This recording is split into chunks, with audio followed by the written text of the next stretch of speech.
तो आखिरकार वो खबर आ गई जिसका डर भारत के कई रणनीतिकारों को लंबे समय से था।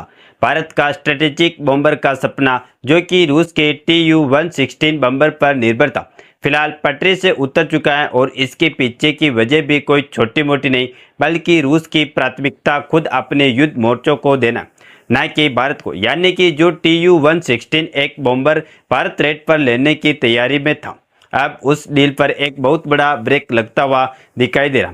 पूरी डेवलपमेंट क्या है और क्या रूस भी भारत को धोखा देने लगा है, ये सारी जानकारियां इस वीडियो में समझते हैं। नमस्कार दोस्तों, मैं राधेश्याम और आप देख रहे हैं KSR न्यूज 24।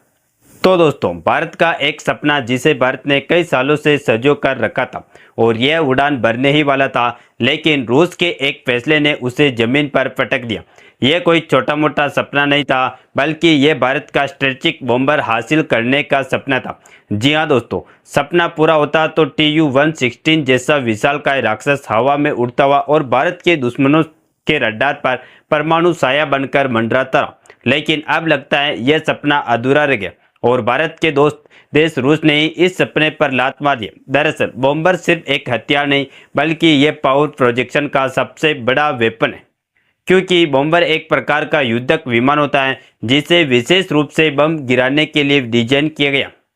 यह विमान जमीन या पानी पर स्थित टारगेट पर बमबारी करने के लिए इस्तेमाल होता है और इसका शानदार उदाहरण है इजराइल, ईरान और अमेरिका का युद्ध। आप देख सकते हैं इजराइल की सेना, जिसे दुनिया की सबसे आधुनिक सेना कहा जाता है, यह ईरान में घुस रहे और हफ्तों तक बमबारी कर रहे हैं। यहाँ तक कि ईरान के कई न्यूक्लियर साइट पर हमला किया और वहां से इजराइल के फाइटर जेट लौट भी आए, लेकिन ईरान का कोई भी डिफेंस सिस्टम एक भी फाइटर जेट को नहीं मार पाया। फिर भी इसकी कोई बात नहीं करा, लेकिन अमेरिका का B-2 बम्बर गया और 2-4 गोले ईरान के न्यूक्लियर साइट पर छोड़ा और वापस चलाए। और तभी से चारों तरफ ईरान और इजराइल के युद्ध में केवल इसी B-2 बम्बर की चर्चा कि आखिरकार यह है क्या। यानी कि आप अंदाजा लगाए कि इसकी पावर को देखकर दुनिया के बड़े बड़े डिफेंस एक्सपर्ट इसके फैन हो चुके और चारों तरफ इसी की चर्चा हो रही है। और इजराइल के साथ ही ऐसा हो रहा है, बल्कि आप देख लीजिए दुनिया के कितने भी ताकतवर सेना वाले देश क्यों ना हो, उनको वर्ल्ड स्टेज पर उतनी तारीफ नहीं मिलती। आप भारत को ही देख लीजिए कि भारत दुनिया की चौथी सबसे पावरफुल सेना वाला देश है, लेकिन भारत को वर्ल्ड स्टेज पर वह तारीफ नहीं मिलती है जो कि बम वर्षक विमान वाले देशों को मिलती है। उदाहरण के लिए ऑपरेशन सिंदूर ही देख लीजिए, जिसमें हमने पाकिस्तान को काफ़ी ज़्यादा नुकसान दिया, लेकिन जब बात ग्लोबल मीडिया की आई तो उन्होंने भारत को कम आंकर दिखाया शुरू कर दिया और यहाँ तक कहना शुरू कर दिया कि दोनों को बराबर डैमेज हुआ है। जबकि अगर भारत के पास बम वर्षक विमान होते और उसको एक बार पाकिस्तान के ऊपर से गुजार देते तो दुनिया में भारत की चर्चा हो रही होती और डिफेंस मिलिट्री के मामले में भारत का रुतबा बना रहे और भारत पर तिरछी नज़र रखने वाले देश भारत से खौफ खाते रहे। उसके लिए खतरनाक बॉम्बर खरीद रहा था और यह खबर पिछले साल ही आ रही थी कि भारत रशियन TU-116M खरीदने की बातचीत करे, जिसे इंडियन एयरफोर्स में रणनीतिक रूप में शामिल किया जाए ताकि भारत के लिए गेम चेंजर बन सके। और यह गेम चेंजर इसीलिए बन सकता है क्योंकि दुनिया के सबसे शक्तिशाली स्ट्रेटेजिक बम्बर्स की लिस्ट बनाई जाए तो रूस का 2 TU-116M, जिसे व्हाइट स्वाइन भी कहते हैं, उसमें टॉप पर आता है, जहां इसकी रेंज 12,000 किलोमीटर, मतलब दिल्ली से न्यूयॉर्क तक बम गिराकर वापस आ सकता है। इसकी पेलोड कैपेसिटी की बात करें तो वह 40 टन है, यानी यह एक साथ दर्जनों ब्रह्मोस मिसाइलें, ग्रेविटी बम और परमाणु हथियार लेकर उड़ सकता है। और कमाल की बात यह है कि यह मैक 2.05 की स्पीड से उड़ता है, मतलब दुश्मन को पता भी नहीं चलेगा कि मौत कब उसके ऊपर मंडरा रही। अब आप खुद सोचिए, जब चीन ने अपना H-6 के बॉम्बर तिब्बत में तैनात कर रखा है और पाकिस्तान ने भी चीन के साथ मिलकर नए एयरबेस बनाना शुरू कर दिया, तो ऐसे में भारत को एक लॉन्ग रेंज स्ट्रेटेजिक बॉम्बर की कितनी जरूरत है। इसी जरूरत को देखते हुए भारत ने रूस के साथ बातचीत शुरू की थी कि या तो TU-116 को लीज कर लिया जाए या फिर उसकी प्रोडक्शन की जाए भारत में, ताकि भारत का पहला स्ट्रेटेजिक बॉम्बर स्क्वाड्रन तैयार किया जाए। इस प्रस्ताव पर 2021 से ही बैकडोर मीटिंग चल रही थी। भारतीय वायुसेना ने TU-116 के अपग्रेड वर्जन TU-116M2 का स्पेसिफिकेशन भी एनालाइज किया। डीआरडीओ भी इसमें शामिल था कि अगर भारत इस बॉम्बर को लाता है तो क्या हम इसे स्वदेशी ब्रह्मोस क्रूज मिसाइल से लैस कर सकते हैं।